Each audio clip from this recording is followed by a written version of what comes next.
Uttaranchal University, Dehradun, NAC A+ accredited university. నమస్తే, welcome to మనం TV. నేను వలి. TDP Janasena మొదటి జాబితా వచ్చేస్తోంది. కుదిరితే ఇవాళ సాయంత్రమే టీడీపీ జనసేనకు సంబంధించి 100 అభ్యర్థులతో జాబితా వస్తున్నట్టుగా సమాచారం వస్తుంది. ముఖ్యంగా తెలుగుదేశం పార్టీ జనసేన పొత్తు పెట్టుకుని ముందుకు వెళుతున్న విషయం తెలిసిందే. అయితే ఈ కూటమిలోకి భారతీయ జనతా పార్టీ వచ్చి చేరే విషయానికి సంబంధించి దాదాపు కన్ఫర్మ్ అయిపోయింది. మొన్న అమిత్ షాతో టీడీపీ అధ్యక్షులు నారా చంద్రబాబు నాయుడు భేటీ అయ్యి కొన్ని గంటల పాటు చర్చించిన విషయం కూడా తెలిసిందే. అయితే ఎన్డీఏలోకి చేరే విషయానికి సంబంధించి చాలా లోతైన చర్చ జరిగింది. ఎందుకంటే గతంలో ఎన్డీఏలోనే ఉన్న తెలుగుదేశం పార్టీ ఆ తర్వాత కొన్ని కారణాలతో బయటకు వచ్చింది. అయితే తెలుగుదేశం పార్టీ జనసేన ఈ కూటమిగా ముందుకు పోయిన తర్వాత అనేక కార్యక్రమాలు వాళ్ళు రూపొందించుకున్నారు. సమన్వయ కమిటీలు ఏర్పాటు చేసుకోవడం కావచ్చు, ఉమ్మడిగా కార్యాచరణ రూపొందించుకొని కొన్ని సభల్లో కలిసి పాల్గొన్నారు రెండు పార్టీలకు సంబంధించిన నాయకులు. ఇప్పుడు బీజేపీ ఈ కూటమిలోకి వచ్చే విషయానికి సంబంధించి అమిత్ షాతో జరిగిన చర్చల్లో దాదాపుగా సానుకూల ఫలితాలు వచ్చాయి. అటు కేంద్రం కూడా భారతీయ జనతా పార్టీ కూడా ఒప్పుకున్నట్టుగా తెలుస్తోంది. ఎన్డీఏలోకి కొత్త మిత్రులు రాబోతున్నారని అమిత్ షా నేషనల్ మీడియాకి ఇచ్చిన ఇంటర్వ్యూలో ఆయన చెప్పిన విషయం కూడా తెలిసిందే.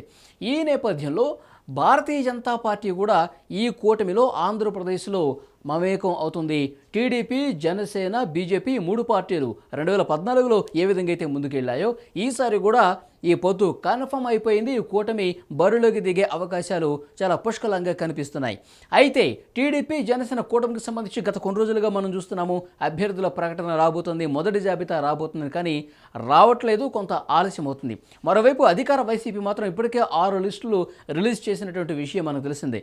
ఆ లిస్టులతో కొంతమంది అసంతృప్తికి గురయ్యి ఆ తర్వాత వేరే పార్టీల్లోకి జాయిన్ కావడం కావచ్చు, కొంతమంది పూర్తిగా రాజకీయాలకు మేము దూరంగా ఉంటామని చెప్పడం కావచ్చు, అసంతృప్తి నేతలు ఆ పార్టీకి సంబంధించి ఇవన్నీ మనం చూసాం. అయితే టీడీపీ, జనసేన కూటమికి సంబంధించి కూడా అభ్యర్థుల ప్రకటన చేస్తే అందులో కూడా ఇలాంటి పరిణామాలు తలెత్తుతాయన్న విషయాన్ని గ్రహించిన రెండు పార్టీల అధినాయకత్వాలు ఇప్పటికే ఎవరికైతే టికెట్లు రావో వాళ్ళకి సంబంధించి ఆఫీసులకు పిలుచుకుని మాట్లాడుకున్నట్టుగా తెలుస్తోంది. అమిత్ షాతో భేటీ తర్వాత చంద్రబాబు నాయుడు గారు నేరుగా ఆంధ్రప్రదేశ్ వచ్చిన తర్వాత జనసేనకు పోటీ చేయడం వల్ల జనసేన నియోజకవర్గాల్లో అక్కడ ఎవరైతే తెలుగుదేశం పార్టీ అభ్యర్థులు ఉంటారో, పోటీ చేయాలని ఉత్సుకతతో ఉంటారో వాళ్ళతో పిలిచి మాట్లాడుతున్నట్టుగా తెలుస్తోంది. మీకు ప్రభుత్వం వచ్చేది ఈసారి మనదే, మన ప్రభుత్వంలో మీకు అనేక పదవులు ఉంటాయి, పార్టీకి సంబంధించి కావచ్చు, ప్రభుత్వం సంబంధించి కావచ్చు, చాలా పదవులు ఉంటాయి. మరోవైపు నామినేటెడ్ పోస్టులు కూడా ఉంటాయి. కాబట్టి మీరు పార్టీ మారే ఆలోచన చేయొద్దు, అసంతృప్తి గురి కావద్దు, రెబల్గా పోటీ చేసే అవకాశం అలాంటి ఆలోచన ఉంటే కూడా విరమించుకోండి. మనందరి ప్రభుత్వం రాబోతుంది, న్యాయం జరుగుతుందని తెలుగుదేశం పార్టీ అధినేత నారా చంద్రబాబు నాయుడు గారు కావచ్చు, ఆ తర్వాత జనసేన అధినేత పవన్ కళ్యాణ్ గారు ఈ విషయాలను వారి క్యాడర్కు ఎవరైతే టికెట్ రాని నేతలు ఉంటారో వాళ్ళందరికీ కూడా సర్ది చెప్తున్నట్టుగా తెలుస్తోంది. అమిత్ షాతో భేటీ తర్వాత ఈ క్లారిటీ తెలుగుదేశం అధ్యక్షులు చంద్రబాబు నాయుడు గారు ఇస్తున్నట్టుగా తెలుస్తుంది. అయితే పవన్ కళ్యాణ్ గారు 2 చోట్ల పోటీ చేసే ఆలోచన చేస్తున్నట్టుగా తెలుస్తుంది. గతంలో కూడా 2 అసెంబ్లీ స్థానాల్లో పోటీ చేశారు. అయితే ఈసారి 2 స్థానాల్లో పోటీ చేస్తారు. ఒకటి శాసనసభకు, ఇంకొకటి లోక్సభకు పోటీ చేసే ఆలోచన చేస్తున్నట్టుగా తెలుస్తోంది. శాసనసభ మనకు తెలుసు, భీమవరం నుంచి పవన్ కళ్యాణ్ గారు ఈసారి కూడా పోటీ చేయబోతున్నారని గత కొన్ని రోజులుగా వార్తలు చూస్తున్నాం. ఆ తర్వాత లోక్సభకు పోటీ చేసే అంశాన్ని కూడా పరిశీలిస్తున్నట్టుగా తెలుస్తోంది. లోక్సభ అంటే కాకినాడ నుంచి లేదంటే విశాఖ నుంచి బరువులకు దిగే ఆలోచనలో ఆయన చేస్తున్నట్టుగా తెలుస్తుంది. భారతీయ జనతా పార్టీ కూడా ఈ రకమైన సూచన పవన్ కళ్యాణ్కి చేస్తున్నట్టుగా తెలుస్తోంది. లోక్సభ గెలిస్తే గనక ఎన్డీఏ ప్రభుత్వంలో పవన్ కళ్యాణ్ ఉంటున్నారంటగా ఒక సమాచారం వస్తుంది.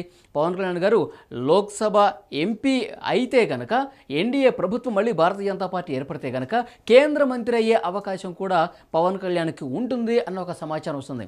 అంటే కేంద్ర మంత్రిగా పవన్ కళ్యాణ్ గారు ఉంటే ఇక్కడ ఆంధ్రప్రదేశ్లో ఈ కూటమి అధికారంలోకి వస్తే తెలుగుదేశం పార్టీ అధినేత నారా చంద్రబాబు నాయుడు గారు ముఖ్యమంత్రిగా ఉంటారు.